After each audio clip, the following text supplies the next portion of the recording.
Hey everybody, it's Jason Blaha here, and something I want to talk about that I think is extremely important when it comes to nutrition. And I think this applies irrespective of what dietary approach you choose to take beyond this as far as filling the rest of your calories go. But generally speaking, if our goals are both health and body composition means having a reasonable amount of muscle mass and a reasonably low body fat. Okay, in other words, prioritizing muscle over fat tissue. Again, having a really good ratio of those two things. So that if those are our goals, what we need to focus on is building our diet around lean proteins as the foundation and vegetables.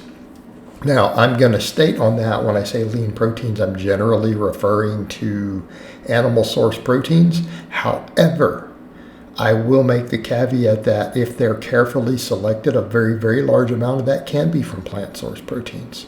Is it inferior for muscle building gram per gram? Yes. But if quantities are high enough and it's sufficient quality, I don't think that becomes that big of a deal, right?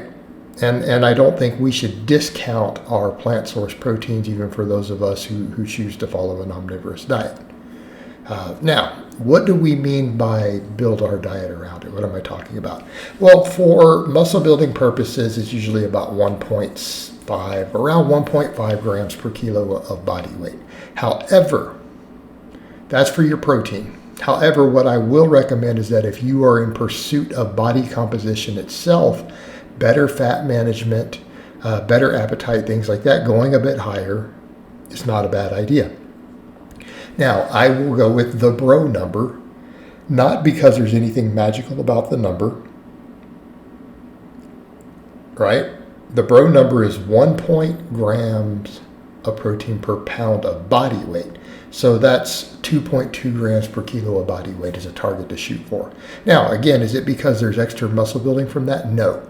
But in terms of fat management, going higher in protein has historically, in almost every study that's looked at it, found that staying leaner is easier if you do this. In fact, going way beyond this seems to cause body fat reduction for the majority of people when it's been looked at in the lab. That's what seems to happen. So that should be kind of a goal that's kind of important to your diet. That's a really good idea. It's a real good idea, isn't it? Okay? So that should be a target. And that's what I would tell people, shoot for that. For someone like me who weighs, I'm about 215 at the moment, that means shoot for 215 grams of protein every day, 7 days a week. Now, people will say, I can't get that much. That's ludicrous. You're telling me you can't put food in your mouth and chew it? Now, definitely don't tell me you can't do that if you're struggling to lose weight. If you're carrying too much body fat, you have no trouble eating. That is not even subject to debate. No, you don't have a slow metabolism. That's all nonsense. Again, this is what the literature and everything shows. It's kind of a non-existent thing. Okay. You may have a condition that makes you more lethargic and makes you hungry, such as anything that's insulin resistance related. Could be PCOS. It's a perfect example. Makes you lethargic. It makes you eat more. But you don't have trouble eating. Okay? You put it in your mouth and chew it. Chicken breast, egg whites, Greek yogurt, protein shakes, lean steaks, tofu, right? It's not that hard. Get your protein in. Get your protein in. Okay. Put it in your mouth and chew it. In fact, it'll suppress your appetite. You won't eat as much other stuff. All right, number 2, vegetables. Lots and lots of vegetables. Anyone telling you that you do not need to eat large amounts of vegetables in your diet, or anyone promoting, you could just replace it with a green powder, they're a con artist. And I would say to those people, again, the same thing. I struggle to eat vegetables, so I take this green supplement. Well, not only are you shilling people, you're a grown adult. Eat your vegetables. Find ways to cook them that you like. You can find ways to put sauces in them. You could mix them into your other stuff. All right? You can find a way to mix broccoli and carrots into your rice. You can find ways to mix them into your pasta. Hey, you can make big beds of spinach and peppers and broccoli and all sorts of leafy greens and put your eggs or your chicken or your steak on top of that. It's not a problem. You need to be eating vegetables. You need to be eating them every day, and you need to be eating lots of them. The research on vegetable intake and health is overwhelming. It is at a point where there is so much accumulated data from around the world showing enormous, absolutely enormous health benefits from people who eat more vegetables across the board, irrespective of age, ethnicity, country. People who eat more vegetables have fewer diseases. They're healthier. They have less cancer, less heart attacks, less diabetes. Come over to body composition. They are leaner. People who eat more vegetables tend to have less body fat. Okay. We're seeing some trends here.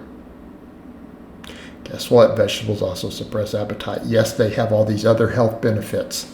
Yes, they will help you recover from the antioxidants and phytonutrients and everything in them from your training and exercise.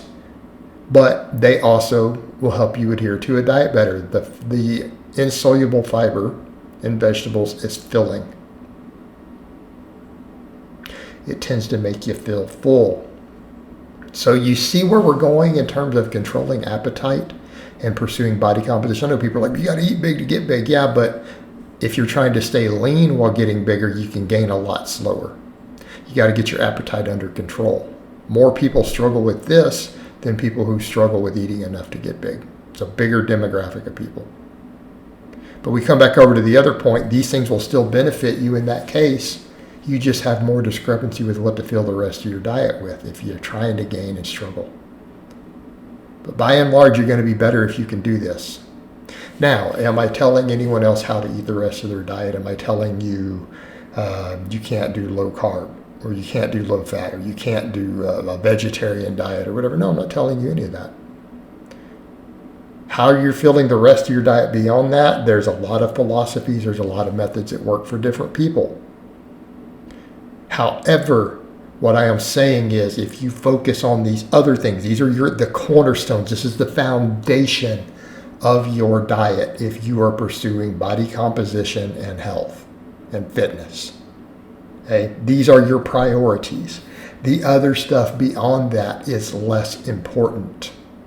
Find what's going to work for your situation on the other. Whether you're going to do a flexible dieting approach or a vegetarian or a lower carb or an intermittent fasting setup. Okay?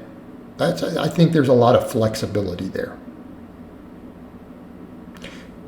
But get your foundations right.